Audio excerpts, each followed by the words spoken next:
Today we're going to talk about Kongs. I know there's some questions about what to do with these wonderful toys. You can stuff these full of food, give them to the dogs in their kennels, and then instead of the act of eating taking 30 seconds, now it can take 30 minutes or 3 hours depending on how difficult you made it for your dog.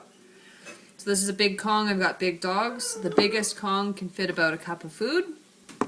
So I will put some food into the Kong here. This is what we mean by stuffing it.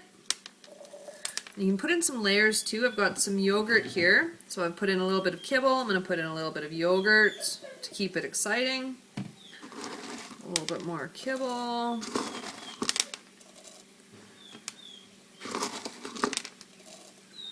Some more yogurt.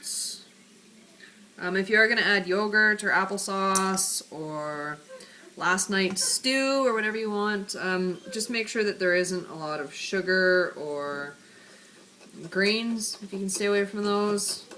You can also use some wet food. What else is really good? Baby food, pureed vegetables. The sky's the limit. You're just limited by your own imagination. There we go. So I've got a good layer of yogurt. I'm going to put in most of the kibble. It is important to mention that you don't want the Kong to be too challenging to start off with, because your dog will just get frustrated and they won't work to get the food out. Also, a dog who's free-fed, that means having the option to eat whenever they want, they're not going to be willing to work really hard for their food. Why work for something you can get for free? A hungry dog is a motivated dog, and if your dog doesn't get it right away, let them figure it out. Might be that they're just not hungry enough yet to work for their food. There we go. So I like to put a plug at the top. I put in some yogurt, and then I stick some treats out of it. Some really, really tasty treats. I've got some beef jerky here that I made, and a freeze-dried chicken neck.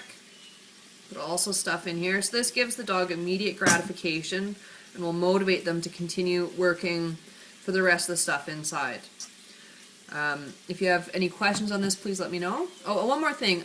Once your dog gets really proficient at getting all the stuff out inside, you can freeze it. So I've got this one stuffed and ready to go. Drop it inside a glass so it doesn't get your freezer all goopy, and freeze it for a couple hours. That would be a more advanced Kong. Don't do that to start off with, because your dog will get frustrated and they'll leave it alone. Good luck. Let me know how it goes.